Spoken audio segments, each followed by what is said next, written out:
یہ کہ مجھے کبھی کبھی لگتا ہے کہ جو فٹ بال فائنل ہوتا ہے لاکھوں لوگ ہوتے ہیں, پھر وہ ٹی وی کور کرتی کروڑوں لوگ, اگر اس میں خدا کی ایک بومنگ آواز آ جاتی میں گاڈ ہوں تو سارے لوگ ابھی سن لیتے اور ٹی وی پہ بھی سن لیتے, قصہ ختم ہوتا. یہ اتنی رازداری کیا ہے کہ تم سامنے کچھ تو ثبوت دے دو ہمیں. یہ ویڈیو آپ نے دیکھ لیا ہے جس میں ملحد ایتھسٹ جاوید اختر کہہ رہے ہیں کہ اللہ تعالیٰ کو کیا ضرورت ہے کہ اپنا روب جما رہا ہے. نعوذ باللہ.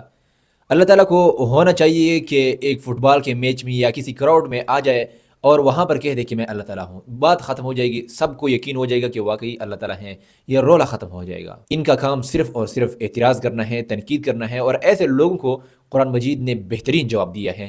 یہ میرے ساتھ سنیے.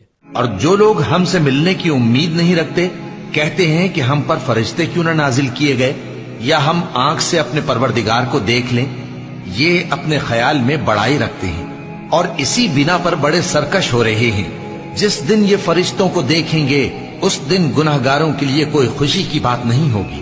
اور یہ لوگ اللہ کی سخت سخت قسمیں کھاتے ہیں کہ اگر ان کے پاس کوئی نشانی آئے تو اس پر ضرور ایمان لے آئیں گے. کہہ دو کہ نشانیاں تو سب اللہ ہی کے پاس ہیں, اور مومنوں تمہیں کیا معلوم ہے, یہ تو ایسے بدبخت ہیں کہ ان کے پاس نشانیاں آ بھی جائیں تب بھی ایمان نہ لائیں. اور اگر ہم ان پر فرشتے بھی اتار دیتے اور مردے بھی ان سے گفتگو کرنے لگتے اور ہم سب چیزوں کو ان کے سامنے لاموجود بھی کر دیتے تو بھی یہ ایمان لانے والے نہ تھے, مگر یہ کہ اللہ چاہے. بات یہ ہے کہ یہ اکثر نادان ہیں.